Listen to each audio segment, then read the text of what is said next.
Responsable de la commission de liturgie du pèlerinage. Et je suis curé de la paroisse Christ Roi de l'Univers du Diouroup. Alors, je m'en vais d'abord vous parler du thème. Chaque année, ce sont nos pères évêques qui nous proposent le thème à l'occasion de leur assemblée des évêques de la conférence. Et c'est sur la base de ce thème que nous proposons quelques méditations, notamment l'explication du thème et la neuvaine qui est proposée à tous les fidèles dans le cadre d'une préparation en amont, préparation spirituelle bien sûr, en amont du pèlerinage. Alors le thème est en lien cette année avec le jubilé de l'espérance que le pape François de Vénérée Mémoire avait lancé. Et nous sommes toujours dans cette année de l'espérance. Voilà pourquoi le thème est stipulé comme suit. Marie, mère de l'espérance, marche avec nous. Pour dire quoi? Pour dire que Marie est notre mère. Elle n'est pas une mère à l'écart, elle est avec nous. Elle est à nos côtés, elle nous soutient, elle nous guide, elle nous conduit vers le cœur de son Fils, qui est la source de notre salut.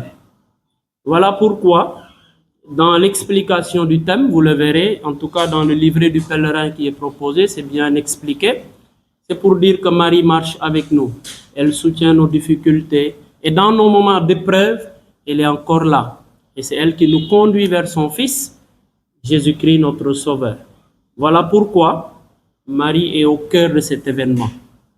Comme le Christ l'avait confié à Jean, au pied de la croix, le Christ nous confie aussi sa mère, aujourd'hui encore, pour nous dire, il faut l'accueillir dans vos cœurs, dans vos maisons, tout simplement dans votre vie de tous les jours. Et Marie ne cesse de nous accompagner, Marie ne cesse de marcher avec nous. Et avant de célébrer la Pentecôte, nous sommes dans cette période du Cénacle, c'est-à-dire les 10 jours après avoir célébré l'Ascension, qui nous séparent de la Pentecôte, la venue de l'Esprit Saint dans notre vie. L'Esprit Saint, c'est le moteur de l'Église, bien sûr. Et Marie est avec les apôtres en prière pour disposer les cœurs afin d'accueillir cet Esprit qui va nous donner la force, la puissance de la mission qui nous est dévolue. La mission d'annoncer partout dans le monde la bonne nouvelle du salut. Voilà pourquoi ce thème est central. Et nous demandons vraiment à tous les fidèles de faire l'effort au moins de feuilleter le livret du pèlerin où le thème est exploité pour au moins avoir une idée avant d'arriver à Popenguine. Bien sûr, les différentes célébrations qui sont proposées à Popenguine, les célébrants vont développer, exploiter aussi le thème. Mais c'est bien d'avoir des idées avant d'arriver à Popenguine, c'est bien aussi de connaître le thème. En dehors du thème, il y a plusieurs célébrations. Alors, la particularité de cette année, surtout le volet liturgique, c'est la préparation de la neuvaine. La neuvaine qui est proposée à tout le monde, qui est une préparation en amont de ce pèlerinage, une préparation spirituelle.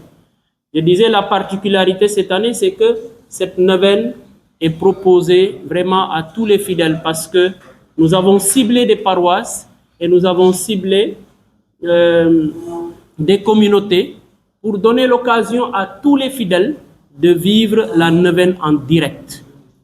Alors, durant ces 9 jours, on a commencé samedi dernier, la neuvaine a commencé avec la cathédrale Notre-Dame des Victoires. Et on est en train de sillonner les paroisses ciblées.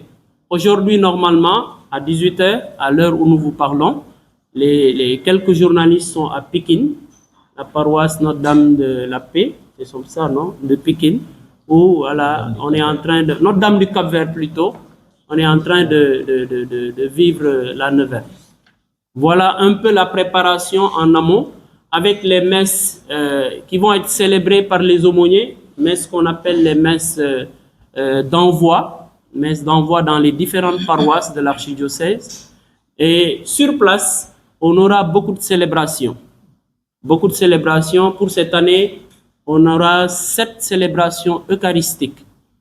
Occasion de démultiplier les messes et de donner à tout pèlerin l'occasion de vivre véritablement sa foi. Car le cœur de notre vie de foi, c'est l'Eucharistie, le saint sacrifice de la messe, où nous vivons encore une fois ce mystère d'amour de notre Seigneur Jésus-Christ. Voilà un peu, il y aura l'adoration. Je vais revenir peut-être tout à l'heure sur le parcours du pèlerin ou le dire maintenant. Alors, pour chaque pèlerinage, il y a un parcours qui est proposé. Pour dire que le pèlerin a vécu normalement son pèlerinage, il faut suivre ce qu'on appelle le parcours du pèlerin. Et le parcours du pèlerin, ça commence bien sûr par la confession. La confession qui fait partie de cette préparation en amont.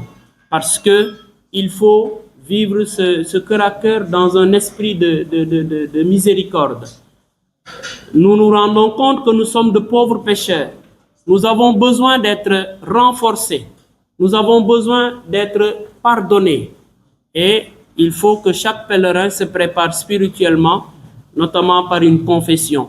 Et pour cette année, nous demandons vraiment aux pèlerins, dans la mesure du possible, de se confesser avant d'arriver à Poponguine. C'est vrai que nous leur proposons des séances de confession à l'attente de la rencontre. Mais vu le nombre que nous faisons, même si nous avons autant de prêtres, on ne pourra pas confesser tous les pèlerins. L'idéal, c'est qu'ils se confessent avant d'arriver à Poponguine. Alors, sur place, on aura après ce qu'on appelle les célébrations eucharistiques. Comme je vous l'ai dit tout à l'heure, pour cette édition, nous avons proposé 7 célébrations pour dire que chaque fidèle a l'occasion de au moins de dire une messe à Poponguine.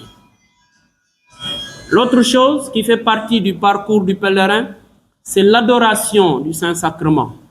C'est-à-dire, en plus de la confession, en plus de l'Eucharistie, nous demandons aux fidèles de prendre le soin de vivre ce cœur à cœur avec le Seigneur. Voilà, c'est ce cœur à cœur. Nous demandons aux pèlerins de vivre ce cœur à cœur parce que c'est un moment fort. L'adoration du Saint-Sacrement.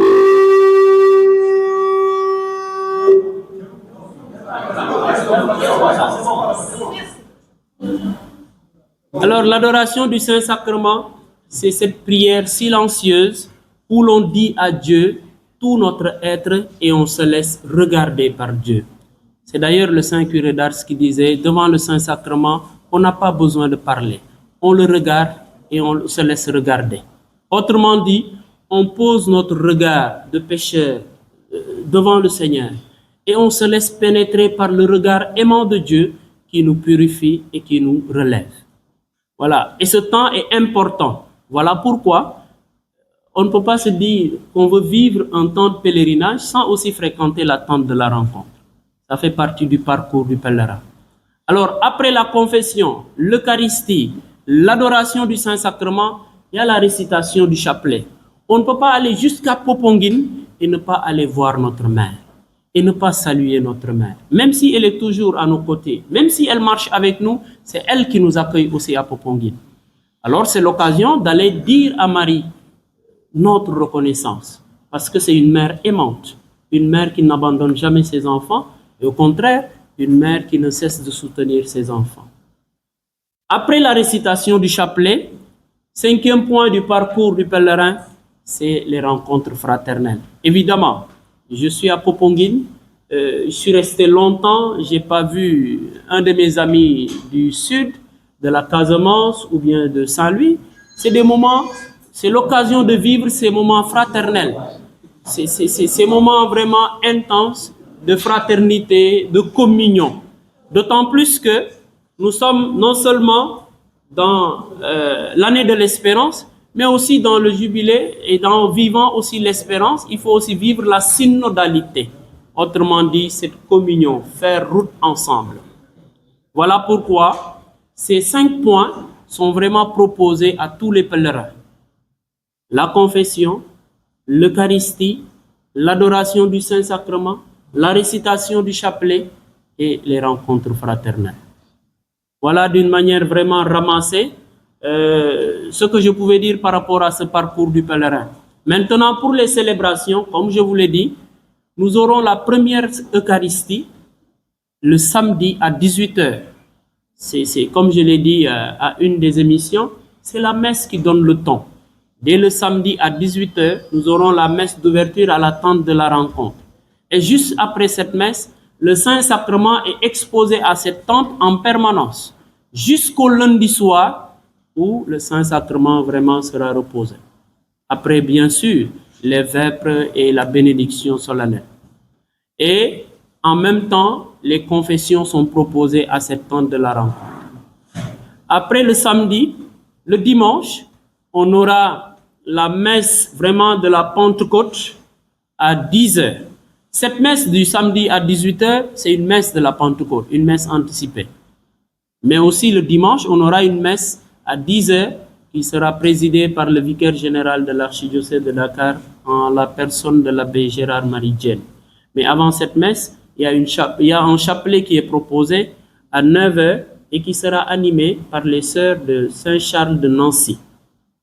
Et après cette messe de 10 heures, à 12h30, une messe est proposée aux organisateurs. Et à 13 heures, à la grotte, le chapelet en langue sera animé par la Légion de Marie. À 12h30, la messe des organisateurs, ce sera à l'ancien sanctuaire. Et à 13h, on aura le chapelet en langue à la grotte. Alors, le même dimanche, à partir de 14h, c'est là qu'on va commencer à accueillir les marcheurs jusqu'à 19h. Les marcheurs qui vont arriver vraiment de partout. Après l'accueil des marcheurs à 19h, 19h jusqu'à 21h, c'est le temps que ces marcheurs aillent se préparer, se laver, se restaurer et revenir. Une veillée leur est proposée au nouveau sanctuaire à partir de 21h. Une veillée qui sera animée par la communauté Jeune Espérance. Et à 22h, on aura ce qu'on appelle traditionnellement la messe des marcheurs, qui sera présidée cette année par l'abbé Edmond Théodore Vaz, un prêtre de la Mauritanie. Vous savez que la Mauritanie est le diocèse à l'honneur cette année. Alors, après cette messe de 22h, il y a ce qu'on appelle la nuit d'adoration. Pour ceux qui veulent vraiment vivre ce cœur à cœur avec le Seigneur. C'est vrai qu'à la tente de la rencontre, le Saint-Sacrement est exposé. Ceux qui veulent vivre ce cœur à cœur avec Dieu, c'est possible. Mais aussi à la basilique, il y aura une nuit d'adoration avec les sœurs, l'arbre de vie divine, qui seront là pour vraiment aider les gens à vivre ce cœur à cœur. Et le lendemain, lundi, à 6h du matin, on a une messe proposée à des fidèles qui le veulent, à 6h du matin à l'ancien sanctuaire. Et cette messe sera présidée par l'abbé Laurent Yafan Dior, un prêtre aussi de la Mauritanie, ou bien un prêtre en mission en Mauritanie. Voilà. Et après cette messe, à 9h, on aura une prière au nouveau sanctuaire, voilà, pour préparer la grande messe, la messe solennelle du pèlerinage, à 10h, le lundi, qui sera présidée par l'évêque de la Mauritanie, en la personne de Monseigneur Victor Ndion. Après cette messe de 10h, voilà, vraiment, on aura ce qu'on appelle le temps que les évêques se restaurent. Après, on va revenir pour une petite bénédiction solennelle, l'adoration du Saint-Sacrement, bien sûr, et le salut au Saint-Sacrement. Et après, on va aller chanter les vêpres à 15h30 à la basilique avec les grands séminaristes de Sébikotane. Et à l'issue de ces vêpres, on aura la bénédiction solennelle de nos pères évêques et la bénédiction des objets de piété pour vraiment clôturer le pèlerinage. C'est à l'issue de cette bénédiction solennelle qu'on pourra dire qu'on a fini vraiment notre pèlerinage. Et le Saint-Sacrement qui était à la tente de la rencontre sera reposé.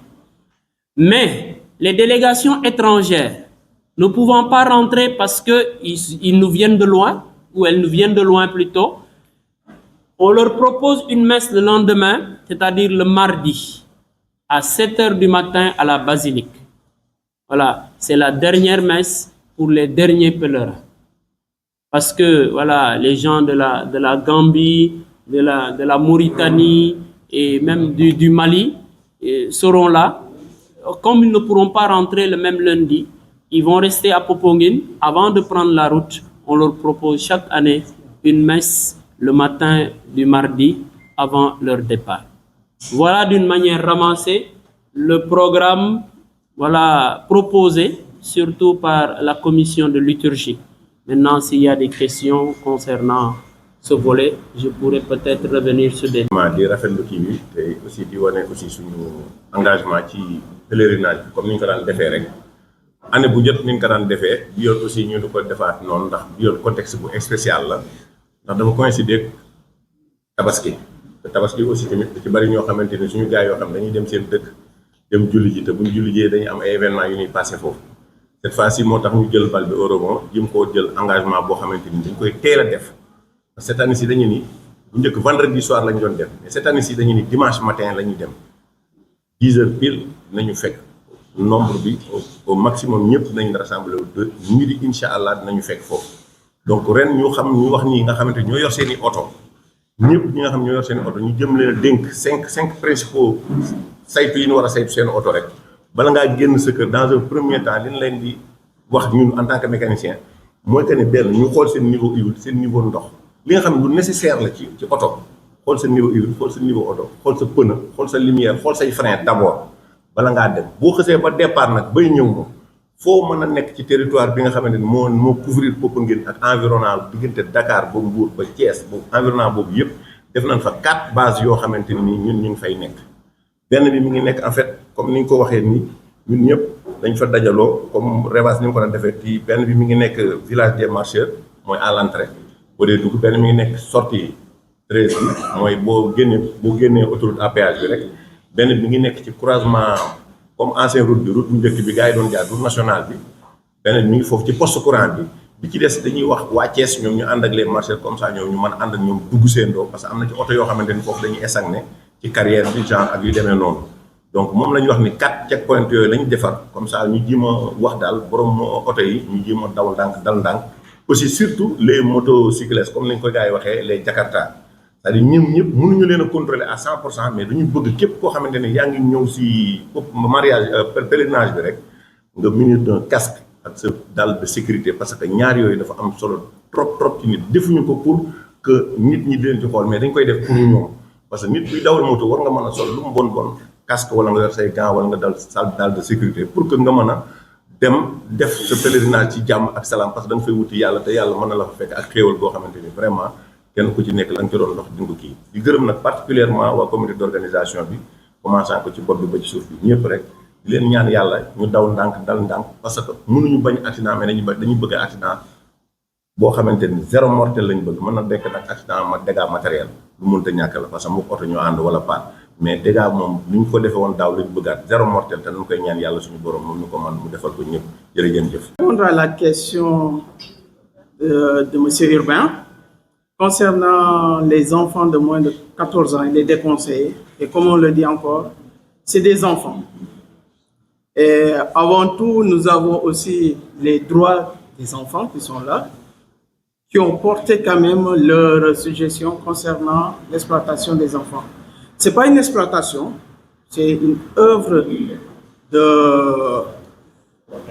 de protection, mais c'est pourquoi on a déconseillé. Et les années précédentes, on a vu beaucoup d'enfants marcher, mais arrivés à Yen, ils ne pouvaient plus. Ils ne pouvaient plus.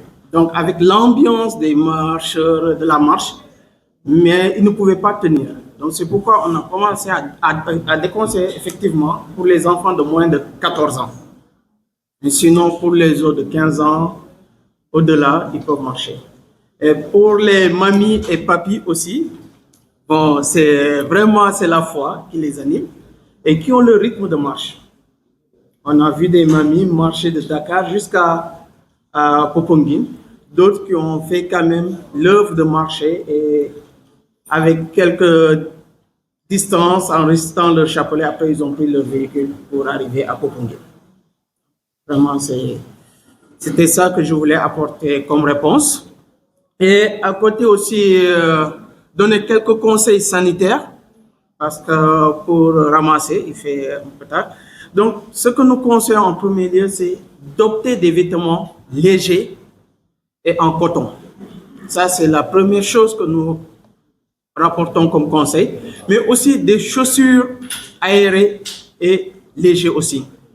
Deuxième chose, il faut boire régulièrement de l'eau et éviter ceux qui prennent l'alcool en cours de route parce que l'alcool entraîne une déshydratation. Il y a beaucoup de jeunes qui se déshydratent très rapidement. Après, ça sera des céphalées par-ci, par-là. La troisième chose, c'est d'éviter de manger les repas douteux en cours de route. Mais aussi, il nous est rapporté certaines personnes qui prennent du yaourt. Donc, ça entraîne quand même, ça accélère le transit intestinal, d'autres qui font des diarrhées. Et non seulement parler de ces aliments douteux, l'année d'avant, on a eu quand même des cas de diarrhée avec cela. La quatrième chose, comme c'est déjà dit, c'est de déconseiller vraiment et vivement les enfants qui ont moins de 14 ans de faire la marche du pèlerinage. Donc, c'était ces points que je voulais apporter concernant appelée communément la marche pèlerinage. Chaque année, cette activité prend de plus en plus de l'ampleur au niveau national et nous pensons qu'il est très important de communiquer là-dessus pour que tout le monde soit sur la même longueur d'onde par rapport aux dispositions pratiques et à ce qui est souhaité pour que cette activité soit vraiment vécue dans la prière, la ferveur, mais surtout dans la fraternité. La marche pèlerinage cette année va commencer par la messe, les messes qui seront dites au niveau des différents foyers de marche. Il y a 3 foyers de marche, 4 maintenant. Il y a 4 foyers de marche.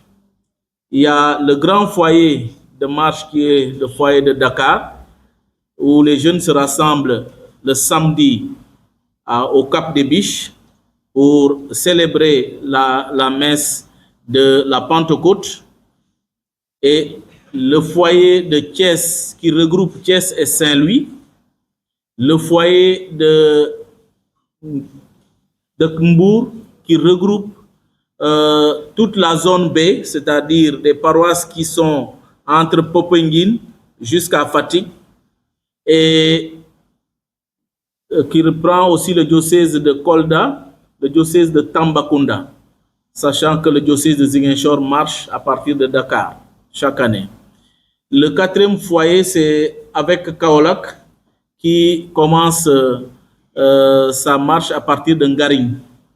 En allant vers Nguéhop, vous entrez à l'intérieur là, c'est de là ils commencent, parce qu'ils viennent de loin, ils ne pourront pas commencer la marche à partir de Mbour, ça sera difficile pour eux, ils préfèrent diminuer le chemin et venir couper à partir de Ngaring pour continuer la marche et arriver sans trop de difficultés.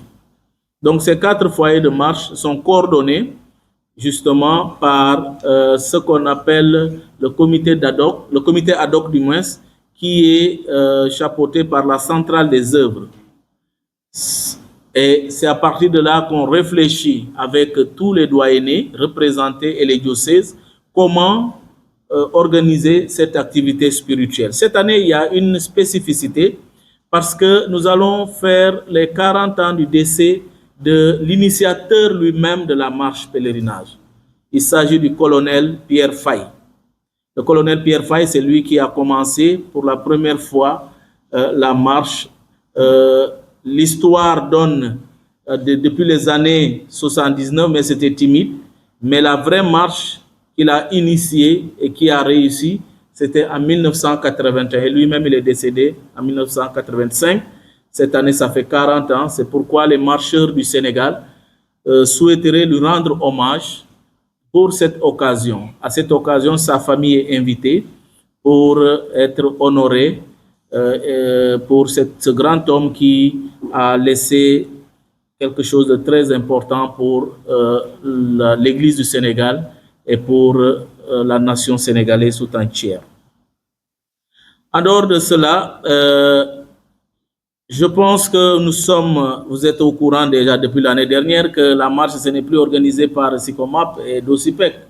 Donc il y a le comité ad hoc piloté par la centrale, je l'ai dit tout à l'heure. Et chaque doyenné est responsable de quelque chose, parce qu'il y a plus de responsabilités accordées aux doyennés. Vous savez, dans l'Église est structurée comme suit.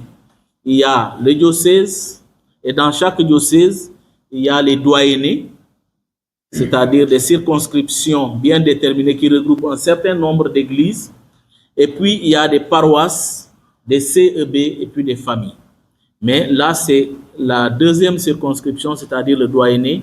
Chaque doyenné se prend en charge pour la restauration et le transport. Cette année, on a ajouté encore l'assurance pour que chaque doyenné puisse s'assurer, se restaurer et s'occuper de son transport.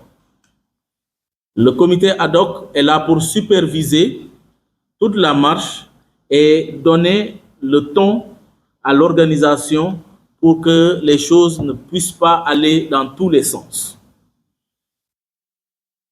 À cela s'ajoute aussi le problème que nous connaissons cette année, qui est un problème assez spécial, mais qui est une grâce de plus pour notre pays. La Tabaski, qui coïncide avec justement le début de la marche. Alors, à cet effet, nous avons fait des rencontres avec les autorités étatiques, notamment le ministère des Transports, via le directeur général de DEMDIC, qui nous ont demandé, qui nous ont dit, vraiment, ils vont accompagner réellement cette année cette activité-là. Puisque c'est une année spéciale, nous savons que quand vous sortez de Dakar à l'heure là, vous allez voir que les bus sont remplis jusqu'en haut de pain et autres. Mes parents, serrères et autres sont en train de partir. Donc tout le monde quitte Dakar et c'est un peu difficile de trouver des voitures après pour convoyer tous ces marcheurs. Donc il y aura des bus qui vont ramasser les marcheurs pour les déposer au Cap des Biches et après ils iront les chercher certainement à Popenguine pour les ramener sur Dakar. Les bus DEMDIC, certainement il y aura d'autres bus. Nous prions d'ailleurs que d'autres sociétés puissent se joindre à Dakar DEMDIC pour faciliter ce travail, puisque au niveau national cette année, Dakar seulement, l'archidiocèse de Dakar compte 21 000 marcheurs, 17 marcheurs, l'archidiocèse de Dakar. Quand vous prenez le diocèse de Thiès qui fait 1500 et Saint-Louis, le diocèse de Kaolack n'a pas encore communiqué son nombre, mais ils sont autour de 1100, 1200. Le diocèse de Tambacounda, vers les 200, et Kolda sont presque à 300, Ziguinchor 400 et quelques. Donc nous allons avoisiner plus ou moins les 25 000, voire 26 000 marcheurs. Donc cela, ça demande une grosse logistique qui, pour nous, est une inquiétude aujourd'hui. Mais nous pensons qu'avec l'aide de la Vierge Marie et de notre État, que nous allons réussir justement cette activité qui est devenue une activité phare du pèlerinage national de Popenguine. Nous invitons à cet effet nos frères et sœurs, les marcheurs, à respecter les conditions, les directives données par la centrale des œuvres, à savoir, 1. Les paroisses ou les doyennés qui n'ont pas de bus pour les amener au Cap des Biches, de s'arranger pour se rendre sur les points suivants. Le premier point de ramassage, c'est au martyr de l'Ouganda. À partir de midi, DEMDIC enverrait beaucoup de bus pour ramasser les marcheurs qui seront là et qui souhaiteraient aller vers Cap des Biches. Deuxième point, le terminus de DEMDIC des parcelles de Séni qui se trouve derrière l'église, un peu vers le camp sapeur de l'autre côté. Ceux qui seront dans la zone de Grand Yoff, Yoff jusqu'à la paroisse Don Bosco et même une partie de Pikine peuvent aller à ce niveau-là pour prendre les bus. Le troisième point se trouve à l'arène nationale, de l'autre côté de Pikine, entre Pikine et Guédiawaye, là où les lutteurs font les combats. Et là aussi, les bus seront disponibles pour prendre des marcheurs et les convoyer vers Cap des Biches. Le quatrième point, c'est au terminus de Kermassar, où il y aura des bus disposés pour les marcheurs. Ces mêmes points sont maintenus pour le dimanche, les pèlerins qui quittent Dakar pour Popenguine et qui ont besoin de prendre Demdik, ils peuvent se rendre au niveau de ces 4 points que je viens de citer, à savoir Martyr de l'Ouganda, terminus Parcelles Asseni, terminus Kermassar et l'arène nationale de Pékin. Le dimanche, il y aura des bus à partir de midi pour convoyer les marcheurs vers Popenguine. Le prix à 2000 francs. Je pense que c'est vraiment acceptable et à ce niveau, Sénégal, disons, Dakar Demdik nous a vraiment fait les choses de façon beaucoup plus simple. Et nous invitons les gens à s'y rendre vite pour ne pas trop compliquer les choses. Sur Popenguine, Dakar Demdik, on a aménagé un parking spécial pour les bus Dakar Demdik. Pour le retour, les pèlerins qui auront des difficultés à voyager peuvent se rendre à ce niveau et il y aura des bus pour les ramener où est-ce qu'ils veulent aller. Donc, grosso modo, pour ne pas toucher la santé, la communication, je laisserai certainement la tâche aux responsables de